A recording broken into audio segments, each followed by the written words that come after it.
दोस्तों Avon aptitude academy में फिर से आपका एक बार स्वागत है।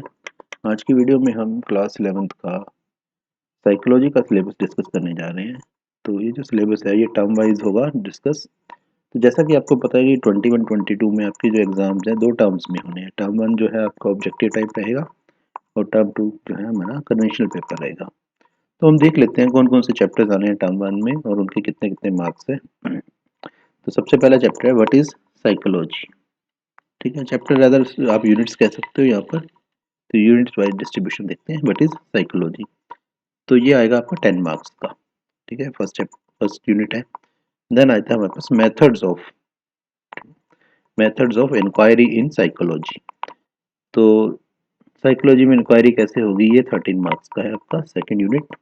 थर्ड यूनिट है हमारे पास the basis of the basis of human behaviour. Human behaviour का क्या बेसिस है, तो ये 12 मार्क्स का है। ये 35 मार्क्स का आपका फर्स्ट टर्म का सिलेबस रहता है। तो इसमें से सिर्फ आपको जो एमसीक्यू पूछे जाएंगे, आपको सिर्फ बबल फिल करना होगा। 4 ऑप्शंस होंगे तो काम आसान है इसमें। तो टर्म 2 में देखते हैं क्या है। तो टर्म 2 में हमारे पास जो है यूनिट नंबर 4 है पहले। तो यहाँ पर क्या है ह्यूमन डेवलपमेंट, मतलब मानवीय विकास कह सकते हैं आप।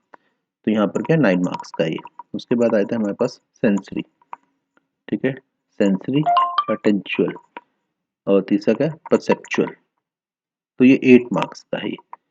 ठीक है, ये हमारी प्रोसेसेस हैं। 3 तरह की आपको स्टडी करनी है इस यूनिट में, सेंसरी, अटेंचुअल और परसेप्चुअल। उसके बाद आता है हमारे पास यूनिट नंबर 6। तो यूनिट नंबर 6 हमारा लर्निंग से रिलेटेड है, 10 मार्क्स का रहेगा ये भी। और यूनिट नंबर जो है हमारा 7 हमारा क्या है ह्यूमन मेमोरी। तो ह्यूमन मेमोरी जो है ये हमारी 8 मार्क्स की है। तो यहाँ पर टोटल 35 मार्क्स हो गए। तो ये 70 मार्क्स हो गए आपका ह्यूमन साइकोलॉजी का सिलेबस। बाकी जो 30 मार्क्स हैं वो आपके प्रोजेक्ट प्रैक्टिकल वो सब रहता है। तो हम डिटेल सिलेबस देखते हैं कि इन चैप्टर्स में इन यूनिट्स में है क्या आखिर। तो थोड़ा सा इससे आपको अच्छा आइडिया मिल जाता है। तो पहला यूनिट नंबर 1 है व्हाट इज साइकोलॉजी। तो इसके अंदर क्या क्या आपको स्टडी करना है। तो सबसे पहला इंट्रोडक्शन है। ठीक है, तो इंट्रोडक्शन पढ़ लिया आपने। Then what is psychology. तो साइकोलॉजी के अंदर क्या है साइकोलॉजी एज अ डिसिप्लिन। ठीक है, आपको जो पढ़ाया जाता है साइकोलॉजी एज ए डिसिप्लिन। तो यहाँ डिसिप्लिन का मीनिंग वो नहीं है जो आप समझ रहे हैं कि मतलब मान लो टीचर कहता है ना बच्चों को डिसिप्लिन में रहो, उस टाइप से नहीं। तो मतलब पढ़ाने वाली चीज़ है ना साइकोलॉजी एज अ डिसिप्लिन। उसके बाद आएगा साइकोलॉजी एज, ठीक है, नेचुरल साइंस। हम साइंस की तरह से देखें अगर साइकोलॉजी को। ठीक है, देन क्या है psychology as a social science. Social science की तरह से देखें अगर साइकोलॉजी को। उसके बाद आता है थर्ड।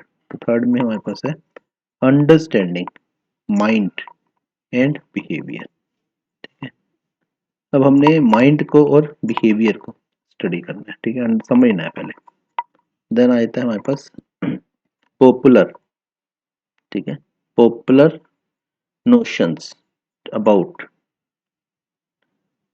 Discipline of psychology. ठीक है, नोशंस मतलब जैसे कोई चिन्ह वगैरह सिंबल वगैरह, मतलब इस जो नोट करने वाली चीजें हो ना, नोशंस। ठीक है, तो इसके बारे में क्या क्या मेन मेन चीजें हैं। देन आता है इवोल्यूशन, इसका विकास कैसे हुआ। ठीक है, साइकोलॉजी आई कहाँ से, हिस्ट्री वगैरह इसकी क्या रही। ठीक है, धीरे धीरे इसका डेवलपमेंट कैसे हुआ, तो वो सब चीज़ें रहेंगी इसमें। तो उसके बाद डेवलपमेंट आ गया साइकोलॉजी का। ठीक है, मतलब हिस्ट्री में चले गए आप कहाँ से स्टार्ट हुई और कैसे कैसे आगे बढ़ती गई। देन आ गया ब्रांचेस ऑफ साइकोलॉजी। साइकोलॉजी की कौन कौन सी ब्रांचेस हैं। देन आता है थीम्स ऑफ रिसर्च। ठीक है, अगर साइकोलॉजी में रिसर्च होती है तो वो किस थीम्स, किन किन थीम्स पे होती है। एंड एप्लीकेशंस, ठीक है, इसका यूज कहाँ है साइकोलॉजी का। देन आता है साइकोलॉजी एंड, ठीक है, other, psychology and other discipline. Psychology का दूसरे डिसिप्लिन से क्या रिलेशन है। देन आता है हमारे पास साइकोलॉजिस्ट्स, ठीक है, एट साइकोलॉजिस्ट्स एट वर्क। ठीक है, साइकोलॉजिस्ट जो है वो क्या क्या काम करता है, काम क्या होता है साइकोलॉजिस्ट का। देन आता है हमारे पास साइकोलॉजी इन एवरीडे लाइफ। ठीक है, जो रोजमर्रा की हमारी जिंदगी है उसमें साइकोलॉजी का क्या यूज है। अब हम आते हैं यूनिट नंबर 2 पर। तो यूनिट नंबर 2 जो है हमारा वो है methods of inquiry in psychology. अब देखिए आप मान लीजिए एक साइकोलॉजिस्ट बन जाते हैं, ठीक है, आपके पास पेशेंट आता है जिसको साइकोलॉजिकल प्रॉब्लम है, तो आप उससे कुछ पूछोगे ना पहले, तभी तो उसको कोई दवाई दोगे, मेडिसिन दोगे या कुछ उसकी काउंसलिंग करोगे। सबसे पहला काम क्या है, उससे पूछना, इंक्वायरी करना। तो उसके क्या क्या मेथड्स हैं। तो ये 13 मार्क्स का है आपका। तो यहाँ पर देखिए द टॉपिक्स इन द, ये तो हो गया आपका। नंबर 1 देखते हैं क्या है। सबसे पहले तो इंट्रोडक्शन ही होती है हर एक उसमें। उसके बाद आता है हमारे पास गोल्स ऑफ साइकोलॉजिकल इंक्वायरी। तो साइकोलॉजिकल इंक्वायरी हम करते ही क्यों हैं, ठीक है, उसके गोल्स क्या है, ऑब्जेक्टिव्स क्या है, एम्स क्या है, इस सब का।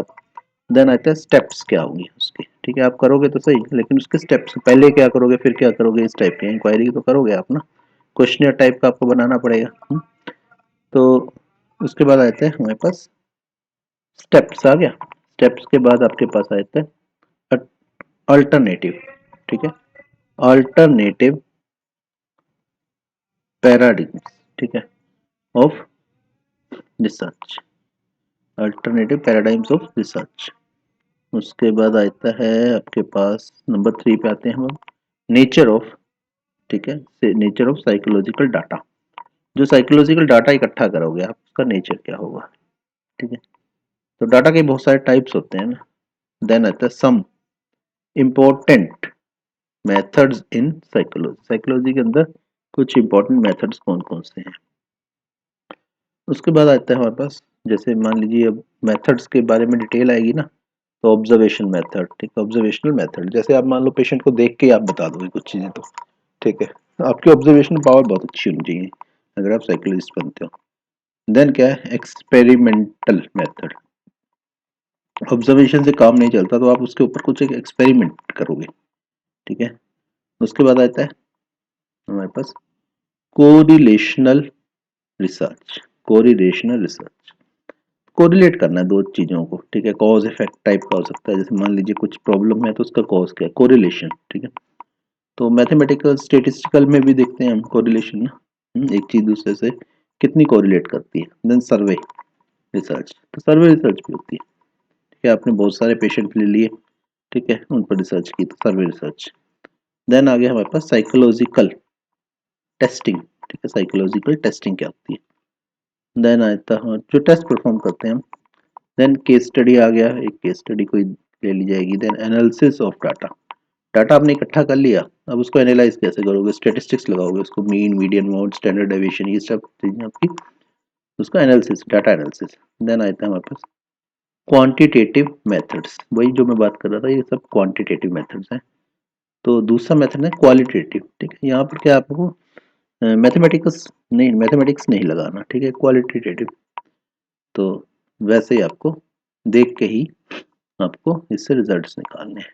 देन आता है हमारे पास limitations of psychological inquiry. Psychological inquiry की लिमिटेशंस क्या है, आपने पूछ लिया, सब कुछ कर लिया, लेकिन काम फिर भी ठीक नहीं हुआ, ठीक है, क्यों नहीं हुआ, वो सब लिमिटेशंस। देन आता है एथिकल इश्यूज, ठीक है। अब एथिकल इश्यूज, साइकोलॉजिकल इंक्वायरी आप करते तो, लेकिन उसके अंदर एथिक्स भी आपको ध्यान रखना पड़ेगा। कुछ क्वेश्चन ऐसे ना पूछ लो जो एथिकल ना हो, ठीक है, नॉन एथिकल चीज़ें नहीं करनी चाहिए। देन आता है आपका यूनिट नंबर 3। तो यूनिट नंबर 3 क्या है, the basis of human behaviour, ठीक है। अब हर एक इंसान का अपना एक बिहेवियर होता है ना, तो उसका पीछे बेस क्या है, वो ऐसा बिहेव क्यों करता है, ठीक है। कोई मान लो सिविलाइज्ड है और कोई सिविलाइज्ड नहीं है, इस टाइप से आप सोच सकते हैं ना। तो एक बंदा सिविलाइज्ड है, दूसरा सिविलाइज्ड क्यों नहीं है, ठीक है। तो बेसिस ऑफ ह्यूमन बिहेवियर। तो अभी हम थोड़ा सा इसको ऊपर कर लेते हैं। तो यहाँ पर भी देखिए इंट्रोडक्शन से स्टार्ट होगा, कोई प्रॉब्लम नहीं है, इंट्रोडक्शन हो गया। तो उसके बाद क्या, इवोल्यूशनरी, ठीक है, इवोल्यूशन से बना ना, वर्ड को तोड़ते जाओ तो इसमें आपको काम समझेगा। तो इवोल्यूशन से बन गया इवोल्यूशनरी, ठीक है, इवोल्यूशनरी पर्सपेक्टिव मतलब इस चीज का इवोल्यूशन मतलब कहाँ से आया, इवोल्यूशन मतलब पीछे हिस्ट्री, स्टार्टिंग कहाँ से हुई। देन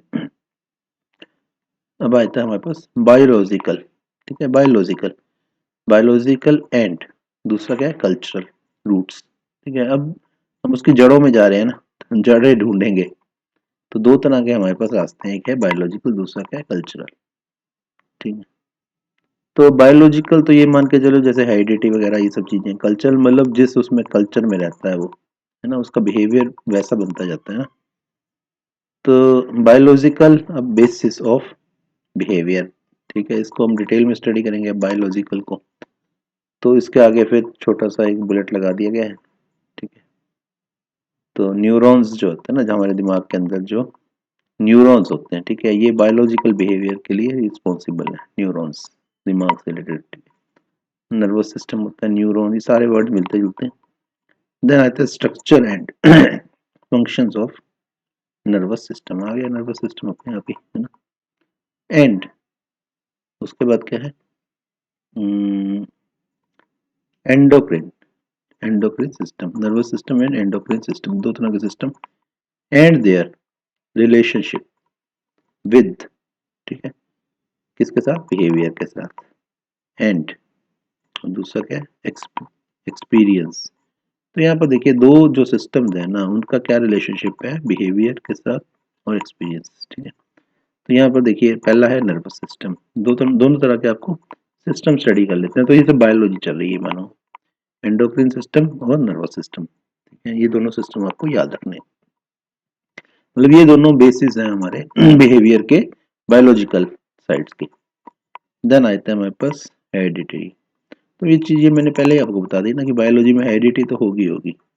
बाप बाप अगर थोड़ा सा उस टाइप का है तो बेटा भी वैसा ही निकलेगा, थोड़ा सा मतलब जीन्स में हो जाती हैं चीजें जैसे, तो जीन्स एंड, ठीक है, बिहेवियर, पीछे से जो आ रही है इन्फॉर्मेशन वो तो उसका इफेक्ट तो आएगा ना। उसके बाद आया था हमारे पास कल्चरल। तो यहाँ तक बायोलॉजिकल खत्म हो गया, अब कल्चरल स्टार्ट हो जाएगा, किस वातावरण में हम रह रहे हैं, ठीक है, कल्चरल बेसिस। तो जैसे सोशियो कल्चर, अब देखिए आपकी जो लैंग्वेज है ना, बोलने का चलने का तरीका, आप कहाँ पर रहते हैं, है ना, तो वो सब पता चल जाता है उससे। तो देन शेपिंग ऑफ, ठीक है, बिहेवियर। अब देखिए कुछ लोग जैसे श को स बोलते हैं ना, तो वो कल्चर मान लो या एनवायरनमेंट मान लो, वहाँ का लैंग्वेज का सिस्टम है सारा का सारा। तो एक प्रूफ सा टाइप का दे दिया मैंने आपको, द कॉन्सेप्ट ऑफ कल्चर, ठीक है, कॉन्सेप्ट ऑफ कल्चर। उसके बाद आपके पास है, अब वर्ड बना है देखो, इसको भी तोड़ना पड़ेगा, एन कल्चरेशन, ठीक है, कल्चर से बना दिया एन कल्चरेशन, एन लगा दिया आगे ई एन। उसके बाद आ गया आपके पास सोशलाइजेशन, ठीक है, सोसाइटी से बना दिया सोशलाइजेशन। और इसके बाद क्या आ गया, एक्लोरेशन, ठीक है, एक्लोरेटिव, एक्लोरेशन। तो ये सारे वर्ड्स हैं हमारे, सब कल्चर का चल रहा है काम। तो यह हमारा कंप्लीट हो गया टर्म वन। उसके बाद प्रैक्टिकल है टर्म वन का, ये सब 30 मार्क्स का आपका प्रैक्टिकल का सिस्टम है। देन आता है हमारे पास कोर्स कंटेंट टर्म टू। तो टर्म टू का देखते हैं हम। तो यूनिट नंबर 4 पर पहुंच गए हम। यूनिट नंबर 4 में क्या है, ह्यूमन डेवलपमेंट, ठीक है, मानव का विकास। तो human development, the topic covered, introduction हो गई, इंट्रोडक्शन को छोड़ दो, द मीनिंग ऑफ डेवलपमेंट। सबसे पहला क्या है, वर्ड का मीनिंग बताओ भी, डेवलपमेंट का मीनिंग क्या है यहाँ पर। तो यहाँ पर देखिए इसी के अंदर आपको फिर दे दिया गया थोड़ा डिटेल से, लाइफ, ठीक है, लाइफ स्पैन। अब लाइफ स्पैन क्या होता है, जो हमारा पूरा जीवन है, ठीक है, इस नजरिए से आपको देखना है डेवलपमेंट को, life span perspective on development, ठीक है। जो विकास है ना, हमारा पूरा लाइफ स्पैन, जैसे बच्चा पैदा हुआ और जब तक वो बूढ़ा मर नहीं गया, उस टाइप का पूरा पूरा लाइफ स्पैन हो गया ना हमारा। तो डेवलपमेंट को उस नजरिए से देखेंगे, लाइफ स्पैन वाले से। उसके बाद क्या आता है थर्ड में, फैक्टर्स इन्फ्लुएंसिंग डेवलपमेंट। कौन कौन से फैक्टर्स हैं जो अफेक्ट करते हैं डेवलपमेंट को। उसके बाद आता है हमारे पास कॉन्टेक्स्ट ऑफ डेवलपमेंट, ठीक है, कॉन्टेक्स्ट ऑफ डेवलपमेंट। तो उसके बाद आता है ओवरव्यू ऑफ डेवलपमेंटल स्टेजेस। अब डेवलपमेंटल स्टेजेस का ओवरव्यू, है ना। तो डेवलपमेंटल स्टेजेस कौन कौन सी होंगी यहाँ आपको बता दी जाएगी, ठीक है। सबसे पहला क्या होता है, पहली स्टेज होगी आपकी prenatal, prenatal stage, prenatal stage, ठीक है, प्रीनेटल स्टेज। देन मतलब बच्चा पैदा भी नहीं हुआ उस टाइप वाला काम चल रहा है, इन्फेंसी, ठीक है, इन्फेंसी, छोटा होता है, शिशु होता है ना, इन्फेंसी। देन चाइल्डहुड, मतलब ये जो है बिल्कुल छोटे वाली दो स्टेजेस हो गई, स्टार्टिंग वाली। देन चाइल्डहुड, ठीक है, थोड़ी समझ आने ये लगी। देन आ गया चैलेंजेस ऑफ, ठीक है, एडोलेसेंट, मतलब ये एडोलेसेंस वाली जो है ना, वो बच्चा है ना एडल्ट है, तो बीच वाली जैसे एज होती है ना 14 15 16 17 टाइप की, एडोलेसेंस वाली एज है। देन आपके पास adulthood and old age. Adulthood मतलब 18 प्लस, ठीक है, 18 प्लस हो गया एडल्टहुड, एंड ओल्ड एज मतलब बूढ़े हो गया, है ना, सीनियर सिटीजन टाइप 60 प्लस मान लो आप। तो ये सब चीज़ें हैं इसमें। उसके बाद आता है नेक्स्ट यूनिट, यूनिट नंबर 5। तो इसमें क्या सेंसरी है, ठीक है, अटेंचुअल, और तीसरा परसेप्चुअल। 3 वर्ड है आपके पास। तो सेंसरी तो बताइए, सेंसेस, जो हमारी सेंसेस होती हैं, ठीक है, सेंसेस इंद्रियां होती हैं, जैसे मान लो आप सेंसेस क्या है हमारी, ठीक है। और उसके बाद क्या है हमारे पास अटेंचुअल, मतलब हम अटेंशन पे करते हैं, और परसेप्चुअल मतलब हम परसेप्शन बना लेते हैं किसी चीज़ के प्रति। तो ये 3 वर्ड हैं, इसी की डिटेल है इस चैप्टर में सारी, इस यूनिट में। तो इंट्रोडक्शन को छोड़ो, उसके बाद क्या है हमारे पास नोइंग द, ठीक है, नोइंग द वर्ड, संसार को समझना है। हमारी वो क्या है, एम क्या है, संसार को समझना है। अब संसार को हम कैसे कैसे समझ सकते हैं, कौन कौन से हमारे पास टूल्स है जिसके हेल्प से हम संसार को समझ सकते हैं। तो पहला क्या है, नेचर एंड, ठीक है, nature and varieties of stimulus. ठीक है, अब स्टिमुलस कितने तरह के होते हैं, ठीक है, उनका नेचर क्या है, उनकी वैरायटी क्या है, उनके टाइप्स क्या है, इस टाइप से समझते हैं। देन आता है सेंस, ठीक है, सेंस मोडेलिटीज, सेंसेस जो है हमारी, अब हम सुन सकते हैं, देख सकते हैं, बोल सकते हैं, ये सब क्या है, सेंसेस है ना, ठीक है। उसके बाद आता है, सेंसेस में सारा हो गया। देन आ गया हमारे पास अटेंशनल, ठीक है, अटेंशनल प्रोसेसेस, हमने अटेंशन पे करनी है, ठीक है। अब जैसे टीचर आपको कहता है कि ध्यान से सुनो, है ना, तो अटेंशन लगानी पड़ेगी ना आपको वहां पर। तो सिलेक्टिव, यहाँ पर देखिए सिलेक्टिव अटेंशन, ठीक है। आप सिलेक्टिव अटेंशन का मतलब क्या है कि कुछ एक चीज़ों में तो अटेंटिव हो जाते हैं जो आपके इंटरेस्ट की होती हैं, जो नहीं है उसको छोड़ दो, इस टाइप का रहेगा। सिलेक्टिव मतलब आपने सिलेक्शन कर लिया अपने हिसाब से। देन क्या है हमारे पास, सस्टेन्ड अटेंशन, सस्टेन्ड अटेंशन मतलब अटेंशन कायम रही आपकी, ठीक है, कम नहीं हुई। देन आता है हमारे पास परसेप्चुअल, ठीक है, प्रोसेसेस। तो परसेप्चुअल मतलब परसेप्शन से बना परसेप्चुअल। तो यहाँ पर देखिए प्रोसेसिंग, ठीक है, processing approach in perception, perception आ गया ना, ठीक है। तो उसके बाद आ गया द परसीवर, ठीक है, परसीवर। अब ये सारे जो वर्ड्स है ना इसी से बने, परसेप्शन से आ गया परसीवर, जैसे रिसेप्शन से होता है रिसीवर, ठीक है, वैसे ही इंग्लिश है ये।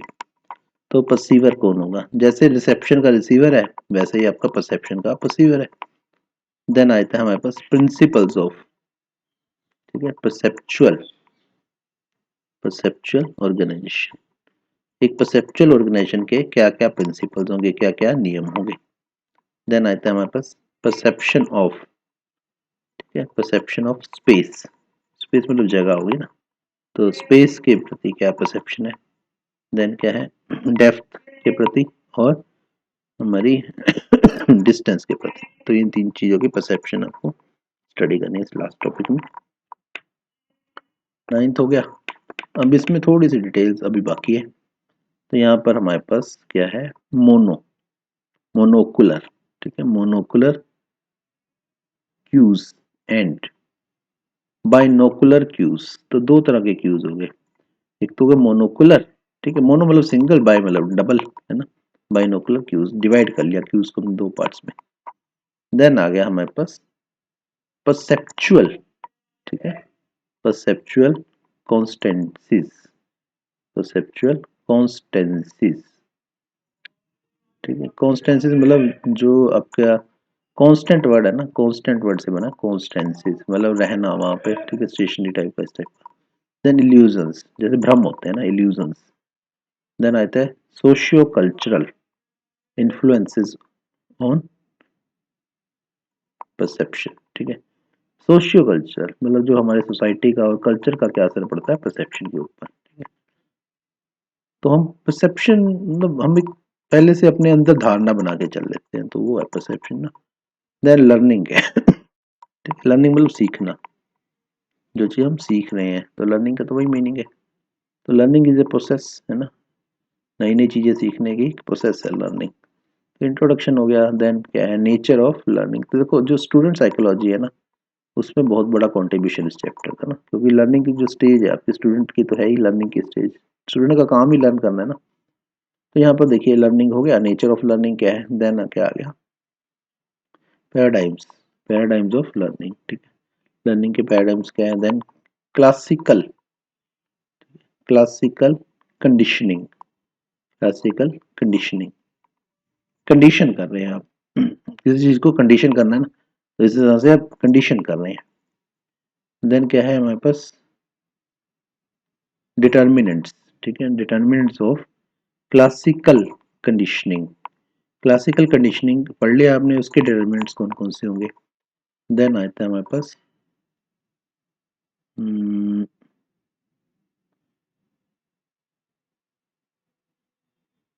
ओपरेंट, ठीक है, ओपरेंट हो गया, या फिर इंस्ट्रूमेंटल, ठीक है, ऑपरेंट और इंस्ट्रूमेंटल, ठीक है, कोडनिंग, कंडीशनिंग, सॉरी कोडिंग नहीं। तो एक कंडीशनिंग तो हमने क्लासिकल वाली कर ली, ठीक है। अब दूसरी तरह की कंडीशनिंग देखेंगे हम यहाँ पर। तो यहाँ पर क्या है, ऑपरेंट है, ठीक है, ऑपरेंट है, और दूसरा क्या, इंस्ट्रूमेंटल, ठीक है, इंस्ट्रूमेंटल कंडीशनिंग। देन इसके अंदर देखो छोटा सा एक और है। तो यहाँ पर क्या है, डिटर्मिनेंट्स करने हैं आपको, जैसे उसके किए थे ऊपर, इसके भी डिटर्मिनेंट्स कर लो, ठीक है। तो दूसरी टाइप की ये कंडीशनिंग होगी, मतलब टाइप्स ऑफ कंडीशनिंग चल रही है। देन आता है हमारे पास की लर्निंग, की लर्निंग प्रोसेसेस। अब लर्निंग प्रोसेसेस कौन कौन सी होती है, और उसमें की का मतलब है कि मेन मेजर की लर्निंग प्रोसेसेस। देन आता है हमारे पास ऑब्जर्वेशनल लर्निंग, ठीक है, देख के सीखना, ऑब्जर्वेशनल लर्निंग। अब जो छोटे बच्चे होते हैं ना, जो पढ़ नहीं पाते, तो जैसे कलर्स है, आपको बताना है कि ये रेड है, ये ग्रीन है, तो ऑब्जर्वेशनल लर्निंग, आप उसको बार बार वो कलर दिखाओगे ना, और उसको बताओगे, तो धीरे धीरे सीख जाएगा, इस टाइप करेगा। देन आ जाता है हमारे पास कोग्निटिव लर्निंग, ये टाइप है, लर्निंग के टाइप्स आ गए सारे के सारे। देन वर्बल लर्निंग, मतलब बोल बोल के समझाना, जैसे पहले वो करते थे, पहाड़े बोलते थे ना, दो एकम दो, टू वन जा टू, है ना, टेबल्स जो होते थे। वर्बल लर्निंग, बार बार बोलोगे रटवा दोगे, या ABCD गाने के फॉर्म में बताया। स्किल लर्निंग, ठीक है, आप कोई स्किल यूज करते हो लर्निंग के लिए। देन आता है हमारे पास फैक्टर्स, फैसिलिटेटिंग लर्निंग, कौन कौन से ऐसे फैक्टर्स हैं जो लर्निंग में हेल्प कराते हैं। देन आता है हमारे पास लर्निंग लर्निंग डिसेबिलिटीज। अब लर्निंग डिसेबिलिटीज का मतलब है कि लर्न नहीं कर पा रहे हैं ना, तो डिसेबल है, डिसेबल टू लर्न, क्यों होता है, कैसे होता है, किन किन में होता है, ये सब चीजें। देन आता है ह्यूमन मेमोरी, ह्यूमन मेमोरी, ये हमारे पास 7th आ गया यूनिट। हमारी जो मेमोरी है, मेमोरी तो पता ही आपको क्या होती है। तो इसमें इंट्रोडक्शन हो गया, उसके बाद आपके पास नेचर ऑफ मेमोरी, मेमोरी का नेचर क्या है। देन आता है हमारे पास इंफॉर्मेशन, ठीक है, इंफॉर्मेशन हमारी जानकारी होगी, इंफॉर्मेशन प्रोसेसिंग, उस जानकारी को हम प्रोसेस करते हैं, ठीक है, उस जानकारी को हम प्रोसेस करते हैं। तो इसकी अप्रोच, ठीक है, इस अप्रोच को लेके आपको पढ़ना है, ठीक है। The stage model, the stage model, एक अप्रोच हो गई, एक मॉडल हो गया। मॉडल कौन सा, स्टेज मॉडल है। और जो हमारी अप्रोच क्या है, इंफॉर्मेशन प्रोसेसिंग, मतलब ये है कि जो आपको इंफॉर्मेशन मिली, ठीक है, इंफॉर्मेशन मिली, जैसे मान लीजिए आपने ऊपर देखा आसमान की तरफ, तो आपको ब्लू स्काई नजर आया, आपके दिमाग में आ गया स्काई ब्लू है, तो स्काई ब्लू को है, क्यों है, ठीक है। तो एक तो सिंपल बात है, दिन अभी ब्लू है, अब धीरे धीरे रात होगी तो स्काई क्या हो जाएगा, ब्लैक हो जाएगा, है ना। तो आपके दिमाग में प्रोसेस हो गई ना, इन्फॉर्मेशन मिली, उसको आपने प्रोसेस कर दिया, इससे आपको पता चल गया कि दिन है कि रात है। स्काई ब्लू है तो दिन है, ब्लैक है तो रात हो गई, है ना, इस टाइप का हो गया ना। Then memory systems, memory system, तो हमारी जो मेमोरी सिस्टम्स हैं, मतलब याद, मेमोरी मतलब याद करना, और वो सब चीज़ें ना, वो कहाँ से आता है, सेंसरी, सेंसरी मतलब जो हमारी सेंसेस जो हेल्प करती है, देखना का, सुनना, बोलना, ये सब क्या सेंसेस है। Then short term and long term memory, दो तरह की मेमोरीज होती है, एक होती है शॉर्ट टर्म, होती है एक लॉन्ग टर्म। शॉर्ट टर्म मतलब बहुत कम टाइम वाली, ठीक है, और लॉन्ग टर्म मतलब आपको याद रह ही जाती है, अच्छा, ठीक है। कई बार क्या होता है ना, जैसे फिल्मों में दिख रहा होगा, फिल्में काफ़ी हेल्प करती हैं हमारी, कि आदमी को एक्सीडेंट होता है, चोट लगती है, तो वो अपनी मेमोरी लूज करते रहता है, मेमोरी लॉस होता है, लेकिन उसके बाद भी उसको कुछ चीज़ें तो याद रहती है ना। ठीक है, तो शॉर्ट टर्म मेमोरी तो लॉस हो जाती है, लेकिन लॉन्ग टर्म उसको याद रहती है, बेसिक चीज़ें फिर भी याद रहती है। ठीक है, रिश्ते भूल जाता है वो, लेकिन उसको काउंटिंग फिर भी याद रहती है, तो कुछ एक चीज़ें तो हमारे उसमें चली जाती है ना, बोलना फिर भी उसको याद रहता है ना। तो फिर आता है लेवल्स ऑफ, तो लेवल्स ऑफ प्रोसेसिंग। ठीक, लेवल्स ऑफ प्रोसेसिंग, प्रोसेसिंग का लेवल्स क्या क्या है। देन आता है types of long term memory. अब लॉन्ग टर्म मेमोरी को डिटेल में आपको समझना है तो उसके टाइप्स कौन कौन से हैं। ठीक, तो यहाँ पर देखिए डिक्लेरेटिव है पहला वाला, डिक्लेरेटिव, ठीक है, एंड प्रोसीजरल, तो ये दो टाइप्स हो गए। देन आता है हमारे पास मेमोरी एज ए कंस्ट्रक्टिव, ठीक है, process. Memory as a constructive process, अब दो तरह की प्रोसेस होती हैं, कंस्ट्रक्टिव हो गई, डिस्ट्रक्टिव हो गई। कंस्ट्रक्टिव मतलब जो बनाने वाली, ठीक है, डिस्ट्रक्टिव मतलब जो डैमेज करने वाली, तोड़ने वाली।